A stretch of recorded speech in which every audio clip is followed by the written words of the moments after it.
dibuang di depan panti asuhan 20 tahun. Kemudian, dialah yang menyelamatkan mereka pagi itu di sebuah desa kecil.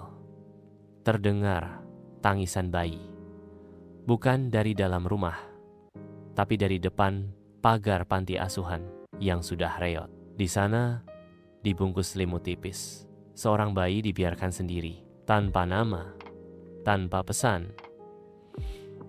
Hanya secarik kertas lusuh bertuliskan, "Maaf, aku tidak bisa merawatnya." Para pengurus bingung, tapi akhirnya mereka memberinya nama Reka, artinya ciptaan dari harapan. Namun harapan ternyata tidak cukup.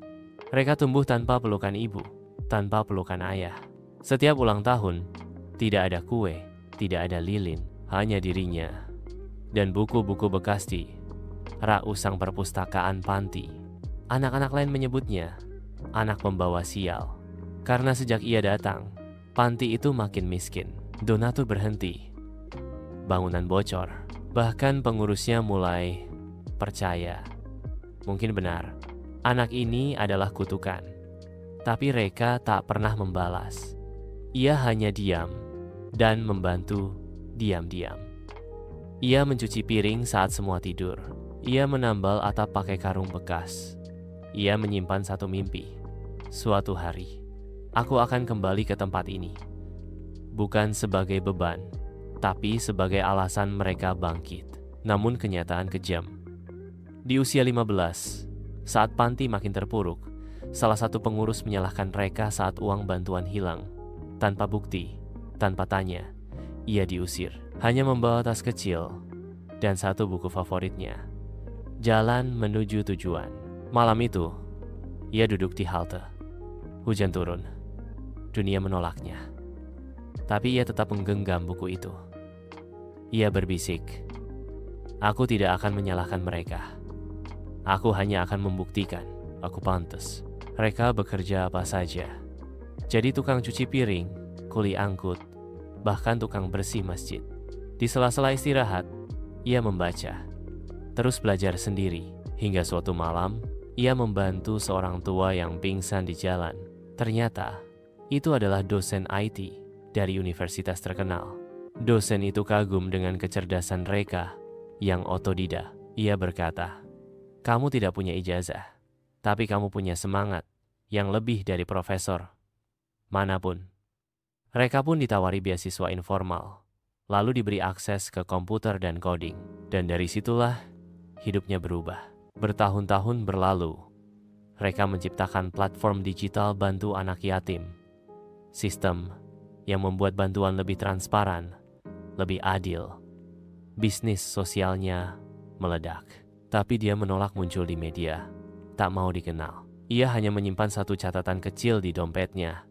"Jangan berhenti sampai kamu bisa membangun ulang tempat yang dulu membuangmu." 20 tahun sejak malam hujan itu, panti asuhan yang dulu membesarkannya kini berada di ujung kehancuran. Bangunan nyaris roboh, hutang menumpuk, anak-anak terancam dikirim ke jalan. Sampai suatu hari, datang seorang pria asing. Membayar semua utang, merenovasi bangunan, menyediakan buku, komputer, makanan. Ia menolak disebutkan namanya. Dalam acara sederhana, semua pengurus dan anak-anak berkumpul. Tiba-tiba, pria itu meletakkan sebuah kotak kayu di tengah ruangan. Di dalamnya, buku tua, usang, bertuliskan di halaman pertama, "Untuk Reka, jangan pernah berhenti berjalan." Semua terdiam. Salah satu pengurus menangis.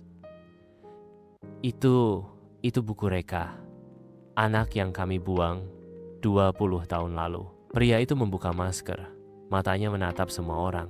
Lalu untuk pertama kali dalam hidupnya, Reka bicara, "Saya tidak kembali untuk membalas. Saya kembali untuk memaafkan dan memastikan tidak ada anak lain yang tumbuh merasa seperti saya dulu. Kadang, orang yang kamu anggap paling tidak berharga adalah orang yang diam-diam menyiapkan dunia yang lebih baik untukmu. Karena kebaikan tidak selalu berbunyi keras, tapi ia akan selalu kembali dengan cara paling mengejutkan. Jika kamu pernah merasa tidak dianggap, jangan berhenti. Mungkin dunia hanya belum siap melihat sinarmu. Subscribe untuk kisah inspiratif berikutnya. Jangan lupa share. Siapa tahu, kisah ini menyentuh hati yang sedang ingin menyerah.